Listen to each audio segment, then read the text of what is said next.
Why is it so hard to define intelligence? And what does this have to do with being a fish in water trying to describe water? Might we humans possess one kind of intelligence in a constellation of many other types? And what does this have to do with empathy or artificial intelligence or our search for extraterrestrial life? Welcome to Inner Cosmos with me, David Eagleman. I'm a neuroscientist and an author at Stanford, and in these episodes, we sail deeply into our 3-pound universe to understand some of the most surprising aspects of our lives.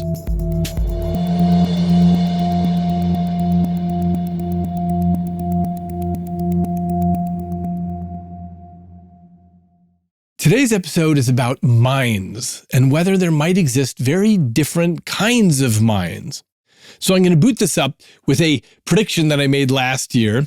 I've always noticed that some people feel annoyed when they ask ChatGPT a question, let's say a political question like, was so-and-so a good president? And ChatGPT answers with something neutral, like, some people feel this way, some people feel that way. More discussion and debate is needed here.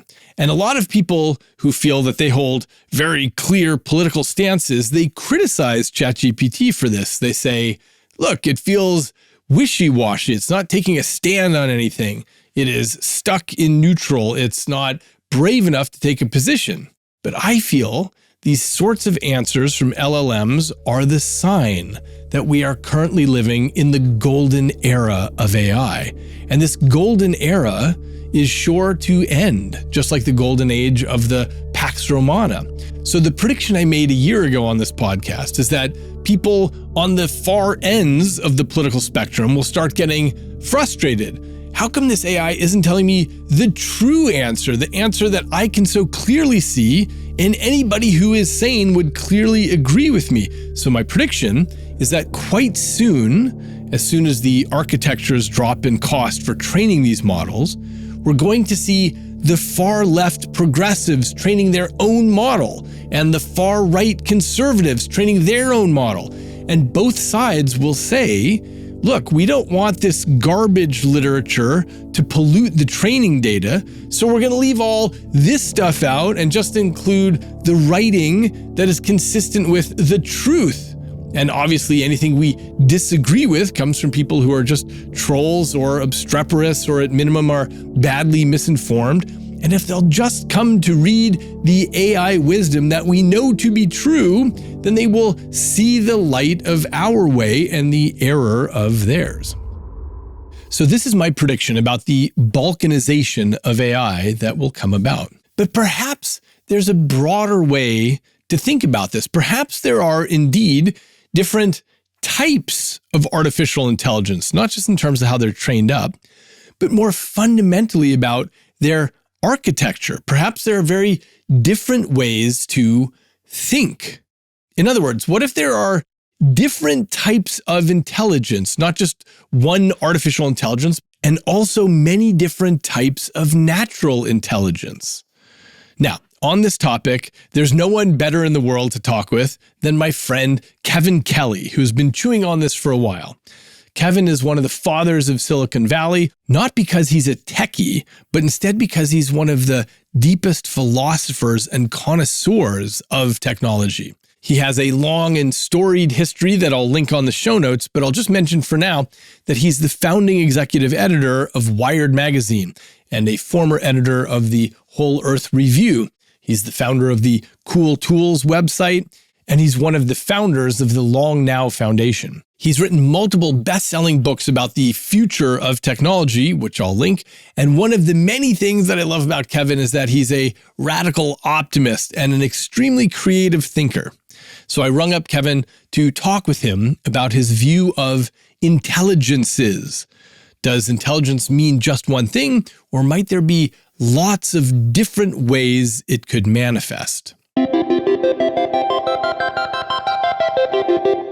So, Kevin, we're all talking about AI and people are talking about AGI and we're aiming towards these things. But you have a very interesting view on it, which is that we can't look at AI as one thing, but instead there are multiple AIs we need to be thinking about. So tell us about that. Yeah. I think we should force ourselves to use the plural, AIs, whenever we're talking about this.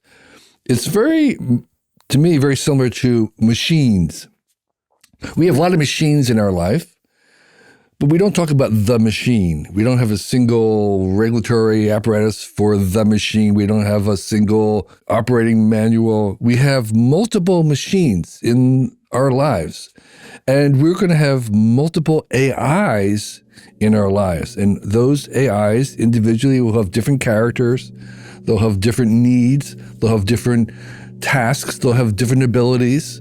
They'll be different species. Almost. We can think of them as different species of mind. Something that might be a slow, minimal kind, something that might be fast and peculiar. One might be imaginative in one dimension, but not others. And so I think the fallacy that we have is we imagine intelligence as a single dimension, kind of like amplitude or sound, decibels. Kind of goes up, and there's like a ladder. And we're kind of climbing up, and we've got the rat and, the chimp and then the human, and then we've got AI above us. And there's this one-dimensional thing. But what we're going to discover, and we have already with what we've made so far, is that it's multidimensional. It's a very big space. So the space of possible minds is vast. And human kind of intelligence, we're at the edge. We're an edge species. Like we're at the edge of the galaxy, we have a very peculiar mix of different kind of primitive cognitions, and we have one species of mind, and the things that we're inventing are going to be many other kinds of thinking. And the reason why that's important is that there may be certain things that we want to do and understand that our own kind of intelligence can't by itself.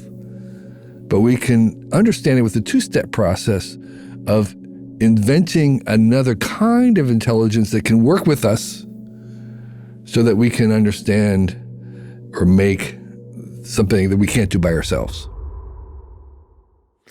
Yeah, in neuroscience, this has been one of the challenges for the last 100 years is even defining intelligence for humans. So some people think, well, maybe it's about being able to squelch distractors, or some people think, well, maybe it's about being able to simulate possible futures, or, there's 20 theories out there about what intelligence is, but it's probably one of these words that has too much semantic weight on it. It's trying to incorporate many things. And so your take on this is that the right way to go about this is to think even more broadly about what intelligence could be, what we might mean by it, and all the ways that we're going to invent different machines, forms of AI to get there. So you recently made a list, well, actually in your book, The Inevitable, right? You made a list of possible minds. Right. Yeah, let's start there. Give us a sense of possible minds to get us to expand our brains on this. Right. Let me just say, one of the things that's very common when you talk to people about what they imagined super intelligence is, something that's super beyond human. And what does that look like or feel like, or how do we see it? And the most common response is sort of like human thinking, but faster. Yeah, a billion times faster. And okay, that's one version. Anything else? So there's this idea of a singular thing. We have this thing, and we're going to make it faster, and that's a super, and then that's it. And I don't think so. So part of the chore about the challenge about thinking about possible minds is to think about things other than just this time element, although that's one of them. And so one of the first possible minds is something that thinks really, really slow. You can imagine it's kind of mind waves being so slow that we can't even see it. We don't even recognize them. They're kind of really, really slow. And so in a certain weird way, evolution is that. evolution is a kind of learning that happens on a very large time scale, and we can't see it on an everyday perspective, but we can see it over time. And so there could be slow kinds of intelligences that may be more powerful in the sense that they're wider, but not necessarily faster. So that's just kind of like the first one. One of the challenges, again, as you mentioned, is that we use the word intelligence, and I think it's a form of ignorance in the sense that there are probably, well, I've been reading about the early days of the discovery of electricity or the invention of electricity. And I was really interested. This is way before Tesla. This is like at the Faraday and Davies where they're trying to really understand what it was. And it was remarkable because a lot of the smartest people in the world, Newton and others, were completely wrong. They had these ideas of phlogiston and the ether. They just had no idea what it was. And they were really struggling. At the same time, they were trying to figure out what materials were, what substances were, before we had the idea of a periodic table. So there's stuff.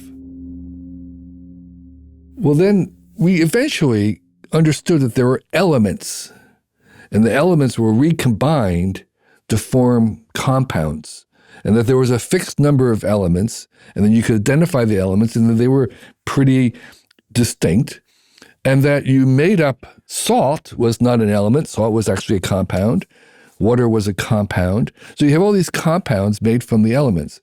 And what we're trying to do right now with intelligence is like, what are the elements that make up this compound that we call intelligence? And so there are things like maybe logic and deduction or reasoning, which may be different. And then there's memory and short-term memory. There's a bunch of different elements that we don't know about, that we don't know and haven't identified and can't describe, that are probably fundamental to making this thing that we call intelligence.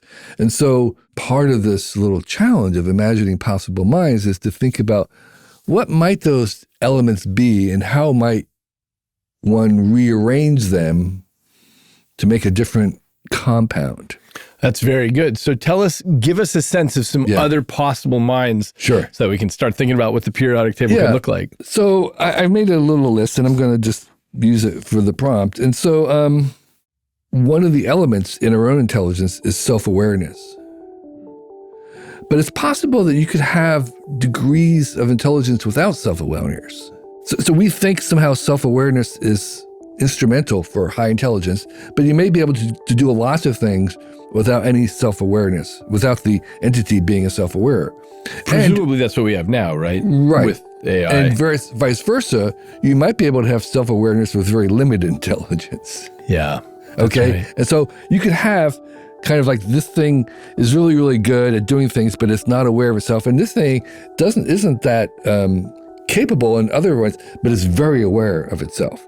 Okay? So self-awareness is one of those elements that you can kind of conjure with. Another one would be, one of the things about human intelligence is that I think we have very deliberately through evolution restricted our access and ability to change ourselves, to have access to our operating system. Right. Because it's really dangerous. That's right. We have almost no access to what's happening under the hood. Right. Yeah. And I think that there's a reason for that, but you could have minds that had much more access to that mutability, to that changeability, to the reprogrammable nature of them. So there could be sophisticated compounds that had a reflexive ability to mess with themselves. Okay, so that's a different kind of mind. There's also one of the things about is like what is the smallest possible mind that could accomplish something? This idea of like trying to minimize it. We're trying to do that with life right now. It's like, what's the smallest possible cell you could have? And how far could you go? I mean, would something like a transistor count if you have current here and here, then it opens and otherwise it doesn't? And probably not. It's probably not complex enough because I don't think we would say that it was intelligent. So once we understand what we need to do reasoning, it's like, what's the smallest amount that we could do to get some reasoning? But a transistor does do reasoning in the sense that it says, hey, if I've got these two things, then I go, and if I don't, then I don't go. we haven't yet figured out what reasoning is. I don't think we have a good definition of reasoning. And so right now we're kind of in this incredibly exciting period where we say some of these LLMs have some amount of reasoning. Can we measure that? Can we, what's the metric? We don't have that yet, but I think we will come to understand that there's a difference between, say, learning and reasoning. And again, this is our idea, like we're at the beginning of understanding the periodic table of cognition. And so another one would be, you could have minds that forget things. Forgetting is actually very, very important in many kinds of cognition. As the writer Balzac said, memories beautify life, but only forgetting makes it bearable. Right. You could have AIs that never forget anything, and you could have AIs that have learned how to forget certain things. These are being engineered to do different tasks. And so there will be certain kind of tasks where we want them to forget. So there'll be some, Nobel Prize in the future for some AI researchers who figures out how to do intentional forgetting. Yeah. It appears, by the way, that is an aspect of our intelligence. We forget most of the things happening in our lives. Right. And one hypothesis that Francis Crick suggested is that dreams are our way of taking out the garbage at nighttime. Yeah. Yeah. So another aspect of different kinds of possible minds are minds that would be easy to migrate versus ones that were difficult to migrate off of the substrate. So I am a big believer that the church Turing hypothesis about computation. Can you explain that for is the misunderstood? listeners? So the church Turing hypothesis about computation says, given enough storage and memory, all forms of computation are equivalent. That you can emulate what one computer can do, another computer can do if you have enough storage and capacity. And I think that's the key thing is that in real time, there isn't equivalency. That it makes a difference. It actually makes a difference what's the substrate you're running on. They're not equivalent because there's a matter of time. Yeah, if you have an infinite space, but no computer has infinite tape. You're always finite. That's reality. You're finite. You have finite time. You have to make a decision. If you emulate it, you're going slower. And so those make a difference when we come to intelligence. And so that the kinds of AIs that we make on silicon will always behave differently than one running on wetware, on tissue. Okay, so one of the other hypotheses about the possible mind landscape is that a lot of those varieties come from operating on different substrates, on different brains. That the brains, it's not like a dematerialist where it doesn't matter what the brain is made out of. I'm saying it absolutely does matter what the brain is made out of, because you will get a different compound from that, because there is a spatial element that makes a difference in the actual output of this. And so one of the things that the possible mind landscape would say is that all the minds that we're making are alien. They're not human. They're not human-like. The only way we can make human-like intelligence is to have a human-like brain. We could make artificial minds that are based on cells, and the more cellular and gray matter-like they would be, the more that compound intelligence would resemble ours. But when we're making them on silicon, there are going to be alien intelligences, which doesn't mean that they're stupid. They could be very, very smart, but it's just that they're different. They have a different character. They have a different personality. They're different. They're different in the way that Spock on Star Trek is different than Kirk. And that difference is actually their benefit. It's the fact that they're not thinking like we think. Right, in the sense that a show like Westworld, there's an amusement park that's made and we build robots that look just like humans so we can interact with them. But I've often thought that we probably are never going to build robots that look just like humans because there's no point. We already have humans. Right. Humans are easy enough to make. And what we do with our machines in general is build things that do things that we are can different. Do. Yeah, right, exactly. Right. I think we will make humanoid robots because that's the interface, because we want them operating in our world and we're comfortable with that scale. We're comfortable with the emotional connection. And so there are a lot of reasons to make them humanoid, but there's no reason to make them look exactly like us. Okay, they'll be alien. And that's good because we need the alien intelligences to do the things that we can't do by ourselves. We can make another human in 9 months. So we want to make other kinds of minds. And all those minds are going to be aliens to us in the sense that because they're running on a different substrate, they can fake a lot of human behavior, and they will because we're going to be comfortable with it. But they won't be exactly like us because they're running on a different substrate. Now, can you imagine a scenario where a system is built such that it's, just call it a much bigger brain than we are, and it can emulate our intelligence on part of its hardware? It will imitate a lot of it, but because it's running on a different substrate, it cannot do exactly what we're doing. So my hypothesis is that this brain makes a difference to the mind. Okay? That they're not equivalent if you take into account the fact that they're limited by time and space. Doing the computation that we do in our brains will give a different quality and maybe different answers to something that's done on silicon. Okay. And so that we can keep stretching our minds here, give us some other possibilities. Yeah. So one is, I think we could imagine minds that are very, very specialized in working with individual peoples. It's like not quite a clone of me, but a dedicated, very personalized AIs, very, very personalized to my specific need and personality in my own brain that would be different from other humans and their pairing. So it's sort of like a paired mind, a mind that is built to be paired with my mind, to work with my mind, and that's its only job. And it's really good at that. It's not good at anything else, and it's not good with working with you.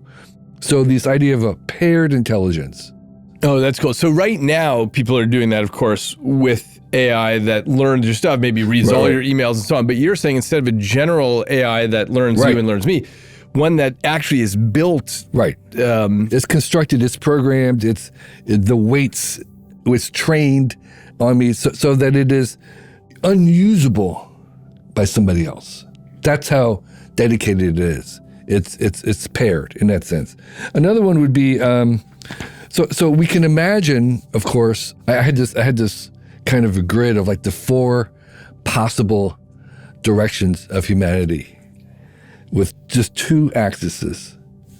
One is we can imagine a future of humanity that has many species of humans and many minds. Okay, so we speciate. Yes. Over time. We could imagine another one was we have many species of humans and one mind. Like a Borg. Okay. Where we are telepathy. Just we're connected so much. Even though we're different species, we're all in tune and we create kind of a single Borg intelligence on the planet. Then you can imagine... Before we move on, to what degree do we have something moving in that direction with, let's say, the internet? Yeah. Yeah. Right. So that's just to kind of indicate that there's a whole class of minds that these are kind of super minds, these aggregated minds made up of many, many humans.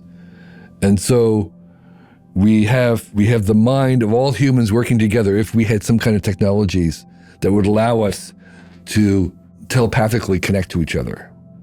with like a Neuralink, right? So you have a Neuralink that kind of works at the large scale, and we're connected to others, and we're creating some kind of superhuman mind at the scale of literally having humans, billions of them connected together. That would be a mind. That's a possible mind that we don't know very much about.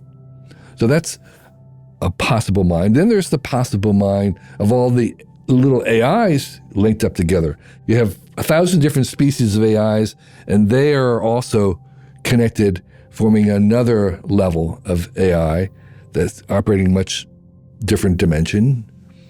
And so, and in a sense, this is what everyone's going for with agentic AI, where you have agents, but you have lots and lots of agents going out and doing things, and presumably you get an emergent property out of the top. So you have this emergent one of all the AIs, and then you have this other one of the emergent superhuman and the emergent AI, and together they form another huge thing of all the humans connected together and all the AIs connected together, and that makes something else. So that's another possible mind. So let me just double click on this, because it feels like there's a real sense in which many of these are already happening, which is to say we have emergent properties. Right. Yeah. So for example, just having the internet and having AI agents on the internet, we're already sort of doing that. Yeah. Where there's stuff happening at a different level that maybe we can't even see. Right. Yes. So we're talking about this like a speculative fantasy, but it is actually already happening. The part of the problem, the challenge is we don't have the vocabulary. We're not calling it that. We want to have the better vocabulary. We want to have a better understanding of what these nuances and differences are in types of cognition and types of intelligence, so we can actually map it and say, this kind of aggregate emergent intelligence does X and Y. But yes, we are making these very large emergent things, and we can actually describe the substrate.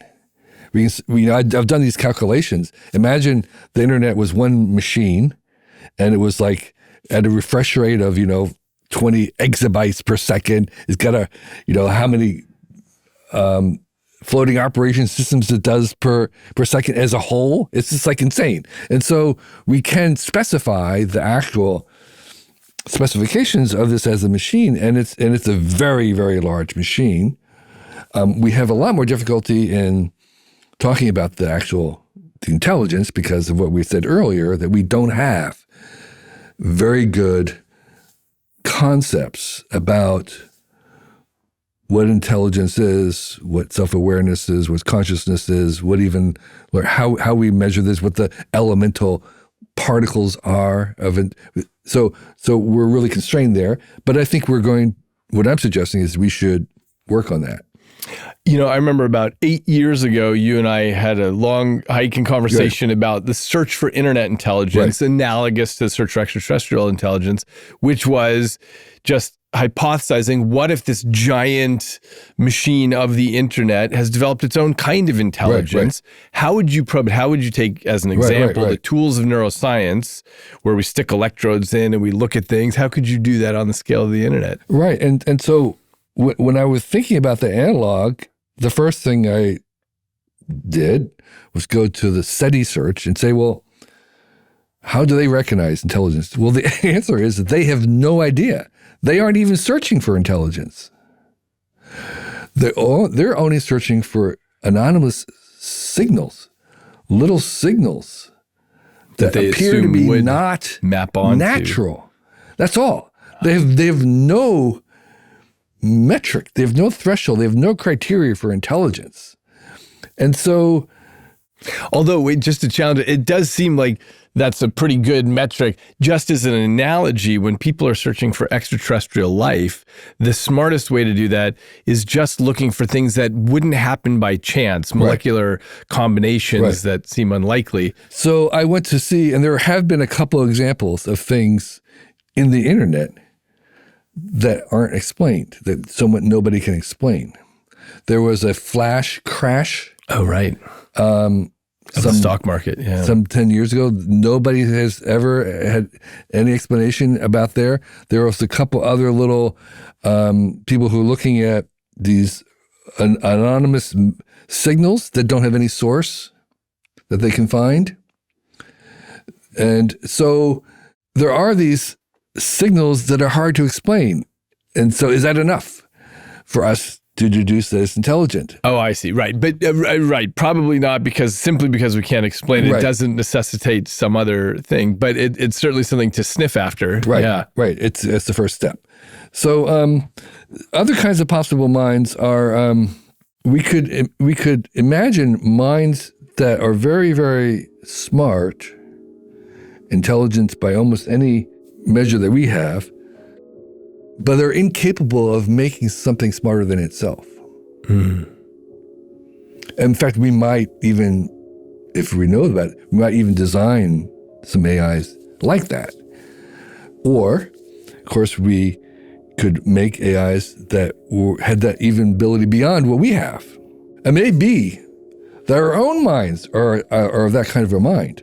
It may be that our own minds are not capable of making a mind smarter than itself. But we might be able to make a different kind of mind that's not smarter than itself, but together the two of us can make something that's smarter than itself. And so there's a whole bunch of things about this ability of kind of bootstrapping and its abilities and whether we have. So there's a bunch of different possible minds that would have capabilities of bootstrapping and others that don't have that, or others that require multiple kinds of like a complex or ecosystem of minds to produce it. So that's another threshold. In fact, I actually think there's a kind of a mind that we could make that could imagine a greater mind in itself, but not be capable of making it. And we might have that kind of mind. and then one of the primitives that I think are going to be that we're going to discover is the primitives of emotion.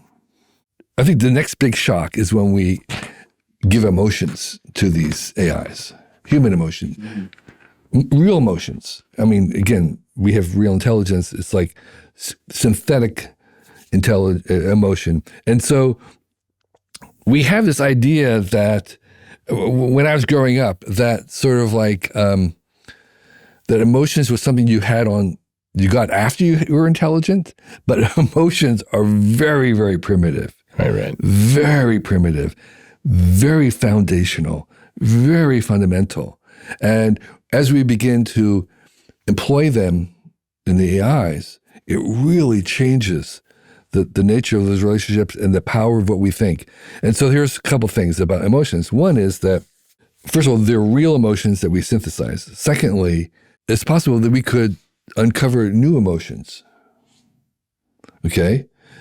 Devise new kinds of emotions with words and names as we try to give them different kinds of emotions. Would it be purely academic for us, as in it's feeling this, or would we be able to learn how to experience the emotion ourselves? I that's a good question. There may be people who are able to mirror those new kind of emotions, but and by the way, the same thing's happening with AI and intelligence. Is again, the way that AIs play chess is they play it differently than humans do, and even though they can beat humans, world-class chess players are learning to play chess differently from watching how the AIs play chess. That's exactly right. And so it's possible that you could have new kinds of emotions, and some people who are very sympathetic to it could maybe begin to have a different kind of emotion that normal humans don't have. That's pretty possible. That seems right. And of course, we use vocabulary words to distinguish emotions, and as you have your passage into maturation, you realize the different shades and subtleties of emotions. Right. And so maybe AI will be able to help us along with that, and Sure. and as you're pointing out, move into different spaces where we hadn't even realized that was the thing that we feel sometimes. Right. Exactly right. Yeah. Yeah. So as we imagine the possible minds, one of their elements will be an emotional component, which will vary tremendously. So we might want to have, we can have some kind of a AI that doesn't ever get depressed, or ones that were constitutionally very optimistic, or other things. And so again, this will be somewhere we'll be programming for particular purposes, different elements of the emotional spectrum onto these AIs to accomplish certain things. And other kinds of emotions will be emergent from the other components. But again, we will take an engineering approach to it. How are we going to be smart enough to know what kind of combinations we want? Because, you get certain kinds of thoughts and ideas out of a person with depression and out of a person with mania and so on. So here's the weird thing about AI as a studies, as a research area, which is that it is one of those things that we can only discover or learn by doing. We're at the point where we can't think about these and have advances just by thinking about things anymore.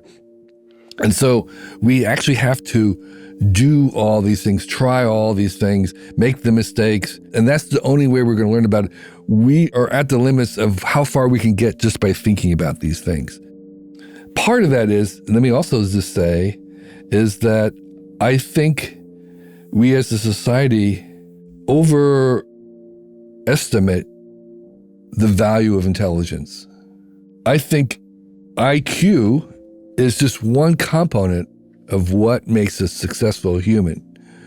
I think intelligence is only one component of what makes a successful civilization. You need lots of other qualities. It's not the smartest person in the room who necessarily is the one who's going to accomplish what needs to be done. And so right now, a lot of middle-aged guys who like to think will tell you that thinking is the most important thing in the world. And that if you have really intelligence, that's all that matters. And so my little joke is, put Einstein and a tiger in a cage, who lives? It's not the smartest one. You need other qualities. Give me an example of other qualities that you're thinking about. Determination, perseverance. Ability to cooperate with others. Yeah, cooperation, collaboration, empathy.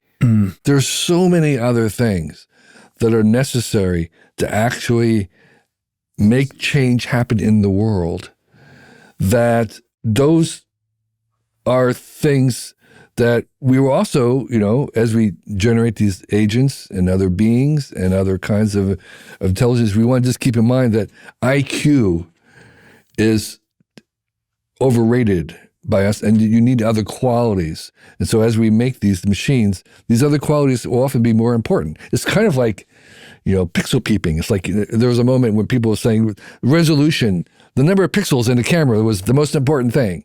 There's just so many other things that are important in a great photograph other than its resolution, okay? Other than the IQ. What else do you have on your list? Two other things. One is, I mentioned the necessity of how the brain is important to the mind. And so I think there will be attempts to use tissue to make AIs, to make some kind of biological computer, to use neurons, wet neurons, to actually make minds. And those minds will also have qualities including the usual foibles of sickness and illness and other aspects that any kind of a wet biological being would. But that means that there is the prospect of kind of cyborg-like things as well, where we could have things in our own brains or next to our brains or along with our brains. And so I don't know if I could describe what the minds would be, but I'm just suggesting that maybe another route to making a different kind of mind is one that we not just have the AI in silicon, but we have actual cyborgs, or trying to make a gorilla or monkey mind smarter in a different way. So we have something that you're kind of genetically altering or amping up, and you have a biological brain that's doing a different kind of computation. So can I just jump in with my fantasy of what that could look like? Yeah. Which is instead of having machinery that plugs in, because that's very tough. You need to plug in electrodes. There's all kinds of infection problems. What if in 100 years you could actually grow more neurons in there, and maybe, this is bizarre, but maybe you store them on the outside of your skull, and you put sort of another skull on top of that. But what you have is just more brain tissue, twice as much brain tissue as you have. Right. I know this sounds creepy and insane, but Yeah. maybe if a podcast listener is listening to this in 200 years, they'll say, yeah, of course, we've got that already. But your question is, what would the mind be like? What would your daily experience be if you had a cortex that was twice as large as what you have now? Right. Or even things like if you modified in some way so we didn't forget as much, biologically. So that's one thing. And the last idea in terms of the possible minds, I just want to mention is quantum computing. There's a lot of people who believe that kind of that's the next threshold, and we get quantum, and then it's like it's like a singularity. We're into another realm entirely. I actually have a heretical stance where I think that quantum computing is inherently not going to be good for computation. Why? It doesn't seem to want to do computation. That's how I would put it. It doesn't want to do computation. But I think it's going to be among the most amazing technologies because it's going to do other things in the quantum realm that we can't even imagine, but not computation. So I think computation it doesn't really want to do computation. It wants to do other things. So it could have like a very different way of thinking that is not computationally based as our AIs are. And it does something weirdly different that we don't even have words for it. I don't even know how to describe that other than to say, I think there could be possible minds with quantum computing or quantum, but they aren't going to be computational based. That's just a hypothesis. Mm. And that goes along with your hypothesis that we're going to have to try lots of things out in order to gather the data to make the theories about things. There's so much that's beyond what we can see right now. And this is, by the way, of course, a general thing in science, which is that sometimes we're at a moment where you can make a theoretical leap and say, here's what I think the periodic table would look like. And other times you just need to gather the data for a long time before you can get there. Yeah. And I think we're in this realm of what I call the third culture. The first two cultures being the humanities was kind of one culture. Then there was the science. That was C.P. Snow's observation that there was two kind of cultures. And wait, can you just double click on that? So C.P. Snow's? Yeah, C.P. had this idea there's two cultures. There's the humanists and the humanities, the arts. And what they did was they kind of explored the human situation through creativity, introspection, by reflecting kind of the human condition in something that people made.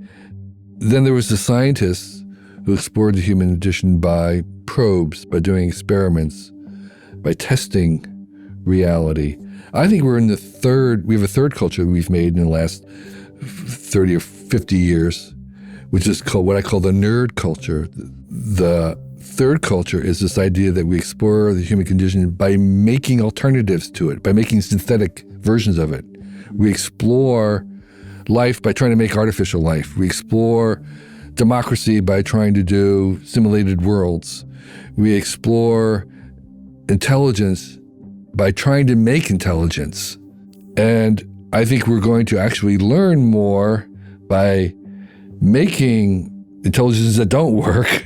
We'll learn more about the human mind than 100 years of neurobiology will teach us.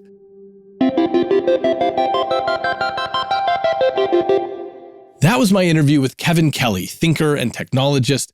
I love this approach to thinking about different kinds of intelligence, because when we shine a flashlight around the possibility space and illuminate what things could look like, it clarifies our view about the things right in front of us. And this is the key to understanding anything in science. Otherwise, we are like the proverbial fish in water trying to describe water. We've never seen anything but water, and therefore we don't have any way to describe it because we have no way to distinguish it from anything else. But happily, our species makes scientific progress because Homo sapiens developed an enormous prefrontal cortex. And this is fundamentally the brain structure that allows us to think about the what ifs that are beyond our daily experience. What ifs are the thing that drive our understanding of everything.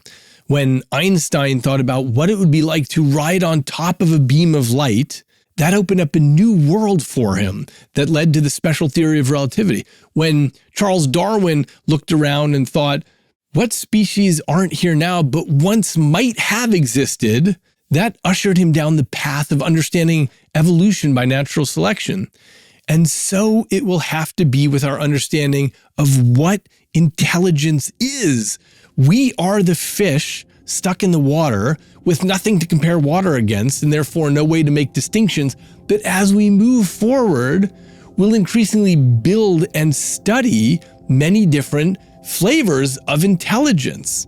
And those other minds will be like things other than water. We'll see a bubble rise up past us and we'll think, what is that? We'll swim near an island and we'll see dirt and we'll think, what is that?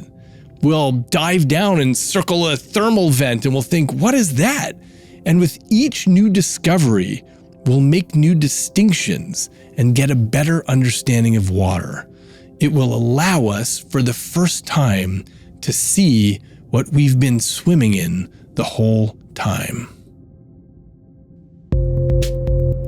Go to eagleman.com/podcast for more information and to find further reading. Send me an email at podcast@eagleman.com with questions or discussion.